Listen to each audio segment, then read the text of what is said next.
Domestic consumption కూడా మనం పెంచాల్సిన అవసరం ఉంది. Shrimp as a healthy protein rich food.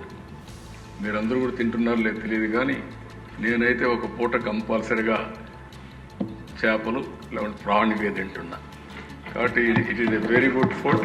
కాబట్టి మీరందరూ కూడా నేను కోరుతున్నా, ఒక పూట కంపల్సరీగా మీరు చేపలు కానీ ష్రింప్ కానీ మీరు తినగలిగితే మీ ప్రోటీన్ రిచ్ అవుతుంది. చికెన్ కంటే ఎక్కువ ప్రోటీన్ ఉండేది అక్వా ఫుడ్లో ఉంది. కాబట్టి దీన్ని కూడా మనం ఎట్లయితే ఇంత మునుపంతా కూడా నెక్ ప్రమోట్ చేసేవాడు, ప్రోటీన్ రిచ్ అని ఎగ్స్ అన్నీ కూడా ప్రమోట్ చేశాం. ఇప్పుడు ఏపీపీసీ ఒక ఫ్రేమ్వర్క్ తయారు చేసి రాష్ట్రం మొత్తం దీన్ని కూడా మనం ప్రమోట్ చేయాల్సిన అవసరం ఉంది.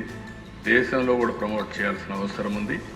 అవసరమైతే దీన్ని ఏ విధంగా సింప్లిఫై చేయగలదో చేసి కాలేజీల్లో స్కూల్లో కూడా పెట్టగలిగితే మధ్యాహ్నం వారంలో ఒకరోజు ఏ విధంగా ఉంటుందో ఎగ్జామిన్ చేయాల్సిన అవసరం ఉంది.